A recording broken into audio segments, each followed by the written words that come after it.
Hello everyone, it's Deborah Fay here from Disruptive Publishing, and today I am calling All Authorpreneurs.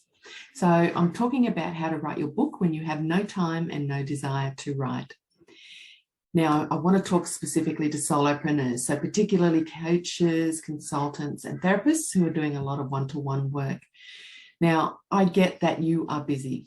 In fact, I don't know anyone these days that isn't busy. It's just the way life is now.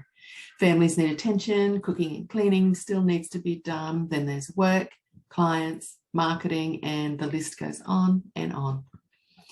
Finding the time to write a book really is a struggle. I do get it.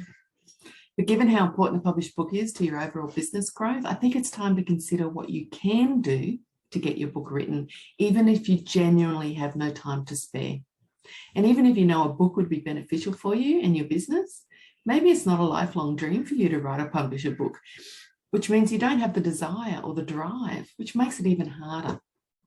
Either way, here's a couple of ways you can get it done in as little time and with as little effort as possible. And I hope this helps.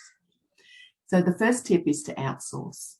You don't have to write your own book. You really don't. You can hire a ghostwriter, and there are many good people that can help you.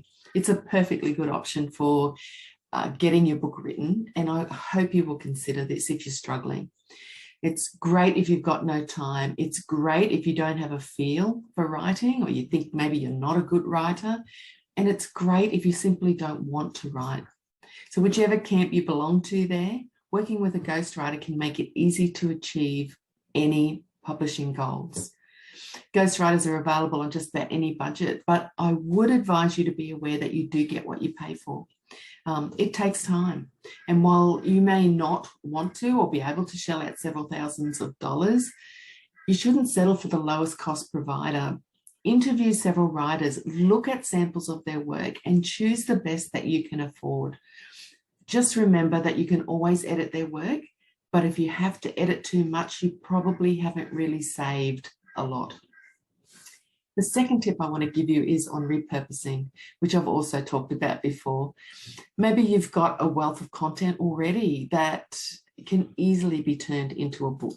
So you have to consider at least looking at what you've already created.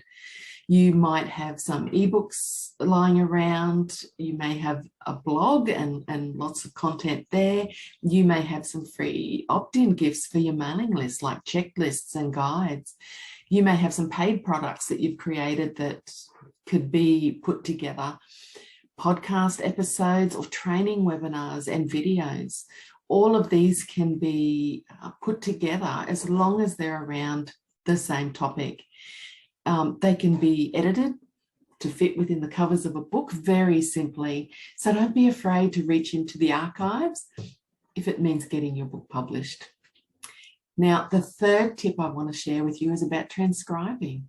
Consider transcribing your book if you prefer talking to writing, which is the case for many people. Speaking your book just might be the trick that works for you. In fact, if it is, all you need is a mobile phone to write your book. You just need to speak your content while you're waiting in between tasks, while you're out for your morning walk, in between client calls, or you can just add another 10 or 15 minutes to the end of your day and just talk before you go to bed at night. Now, then you send your audio files out to be transcribed, and all that remains is to edit the transcription. No matter how disjointed or awful it looks, you'll find it much easier to edit even bad content than to start from scratch. Now, don't let a lack of time hold you back from finishing your book.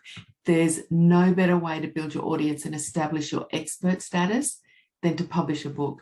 And you owe it to yourself and your business to get your book out there. I would encourage you to have an outline for your book before you start doing anything. An outline or a blueprint will keep you on track, and it will help you not to waffle or lose your audience. So it will be very helpful. If you're really keen to start a career as an author or move from what you're doing and grow your business, I encourage you to download our free ebook, 7 Things an Author Must Know About Writing and Publishing a Book Before They Take the Plunge. It will make a huge difference to how you proceed. You can always also take a look at our Authorpreneurs Bootcamp. where we show authors everything they need to know about writing and publishing a book, and we help them project manage the various parts of their projects from start to finish. It's very much a hand-holding exercise. And that's it for this week. I do hope you'll give serious consideration to how you can move forward with your book, and I look forward to chatting with you again next week. Bye for now.